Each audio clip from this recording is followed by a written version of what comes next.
Hi everyone, this is Jennifer from Belly Dance by Jennifer Inc. And today we're going to talk about the top 10 hindering dance habits that aren't exactly wrong in some instances, but will definitely affect you as you grow to the next level of your dance and get faster and faster. So we're going to start with number 1, which is one of my, not pet peeves, but there's a different stylistic choice and it gives a very different effect. So the first thing is a simple shoulder shimmy. When we all learn a shoulder shimmy, we learned to actually move our shoulder blade forward, back, forward, back, forward, back, forward, back, and to start doing quickly. What happens in the chest, it just follows. There's no emphasis on what goes on. It just goes along for the ride, and basically it's your shoulders doing the work. And this is what I like to teach in my classes. It's just a soft and very feminine and elegant shoulder shimmy. So please do that when you're at home. It's not using your chest to do the shoulder shimmy. It's a very different effect. It is something softer and more demure. So that's number 1. Please, no chest-driven shoulder shimmies.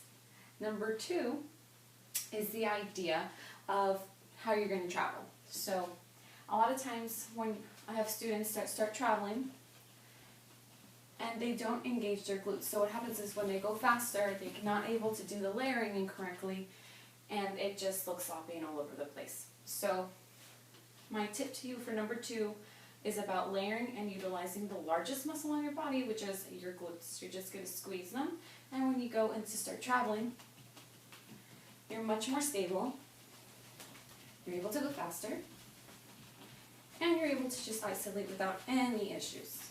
It makes it much easier. Number 3 has to do with, let me get my little cheat sheet here. Oh yes, all right. Number 3 talks about the chest lift.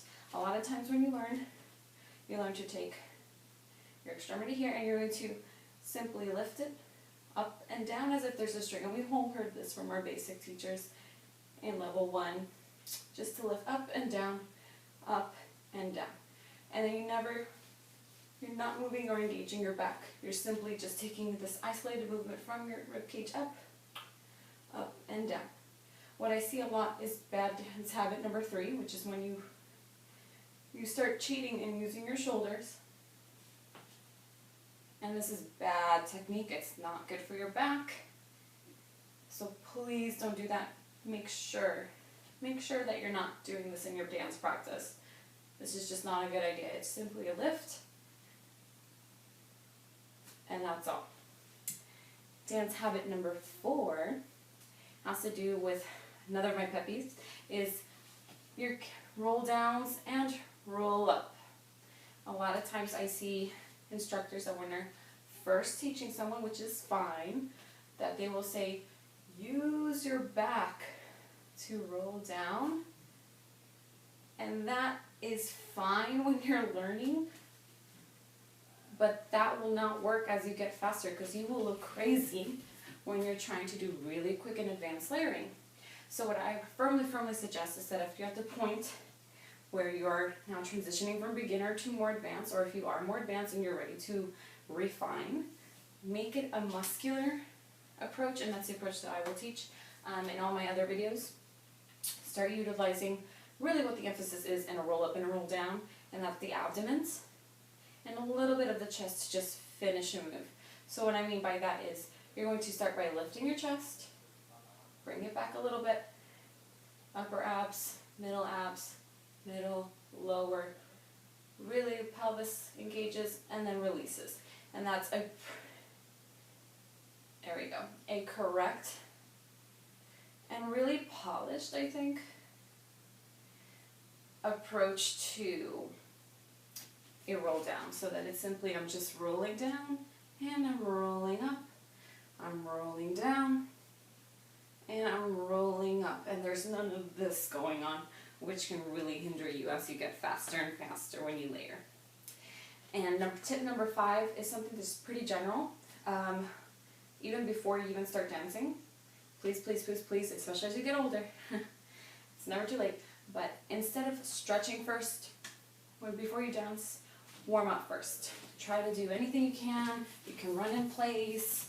You can move step together step, and do that for about 5 minutes before you start stretching. That's going to really, in the long run, be much better for your health. There's lots of things out there that you can read online on why it's such a big benefit, and I suggest you really take a read. It's much more important to to warm up than to stretch. And if you have no time, you only have 5 minutes, just warm up. The stretch can be later. So you're going to see a lot of things online about that. Please go read. There's a plethora of things over there. And let's see, where are we on now? Yes. Tip number 6. Skinny dancers can flutter. I get lots of very petite students recently who just think that they will never be able to, that think it's impossible, there's no way, that they're hindering themselves in their head, and that is why I chose this for number 6, because it's totally possible. If you do have a lot of I'm a very muscular type of abdomen, and a lot of girls, are very skinny and tight there too, and that's perfectly fine. There are dancers like who flutter beautifully. And it's very possible, I just suggest that when you are a very toned or tiny dancer, that you create what I call the cave before you flutter, and that's what's going to give you the room to actually have something to vibrate with your diaphragm. And it looks like this, just very quickly, like this.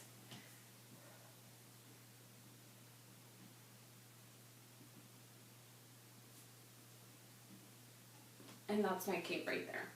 And I'll have videos to show that as well. Number 7 is hip circles. Another pet peeve of mine is when you're wearing a skirt and you have slits and you have to do a hip circle in a show, and you're going to see dancers that do a very wide stance with these slits on their skirts, and they just go ahead and do the big hip circle, not realizing that by the time they go to this 45 and start going back, if you have a slit in front and you have an audience down there from your stage, you're going to see a show. So this whole idea of a hip circle, really wide, with slitted skirts, I don't recommend it. If you want to do something like that, and you want to wear the skirt, you're going to have to use a little technique that I say, where you bring in your knee. So as I'm doing a hip circle, let's say I'm here in this normal shoulder width stance. As I do my hip circle, this knee begins to rotate in a little bit. As I go to the other side, this knee bends in a little bit to the back, knee bends in, front, knee bends in, back, knee bends in. It's going to make it so you don't have any possibility of giving a show to your audience that they weren't expecting. Makes it a little more dainty, and it keeps you comfortable in knowing that nothing is being shown. So please, please utilize that little tip. And we also have, a couple more. Relax your face. As you're learning to layer and you're practicing at home, whatever it may be, you could be having 100 different things, you could be fluttering. As you layer, whatever it might be, I'm doing it really slow. Relax your face. Extend your neck. Be happy as you practice, because if you practice it correctly, you're going to do it in the show 9 times out of 10 pretty correctly, I think, at a minimum. So always try to keep in practice. If you're at home, please do it happily. Why not? And then our next tip, and what I think is a hindrance, is always remember your face. Even as a beginning student, or your students, wherever you may be, or maybe if you're professional, you're wondering, I'm missing something, why doesn't that just feel right? Sometimes it can be your face. Sometimes there's going to be a part of music that's dramatic, and you're just it's sad. Be sad, and don't be afraid. Maybe it's going to look not as pretty as you might want it to, but it's definitely going to look better than just having a stale face. Really stale.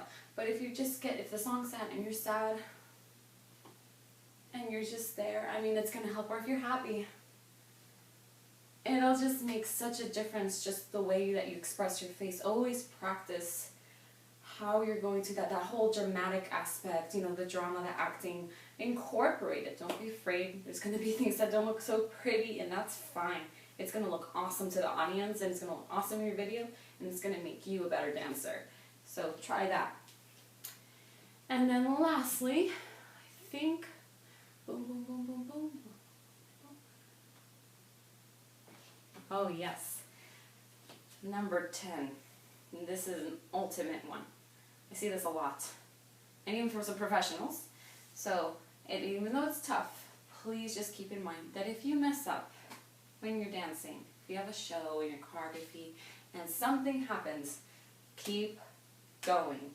Don't stop or make a face or just completely shut down and walk off stage.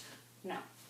If something happens, unless if it's some severe wardrobe malfunction and you're still able to dance, whatever it is, maybe your sword broke, maybe your wing stick flew out, maybe, I don't know, it's fine. If you fall, let's say, pretend it was part of the thing and you just do floor work for all I care, and then you get up. 9 times out of 10, if you play this off really well like a champ, people won't even notice, they won't even care. So that's my top 10 belly dance hindrances and how to fix them, little quick tips. If there's going to be a lot more vlogs, and I would love to hear from you, so thanks so much for watching. Bye!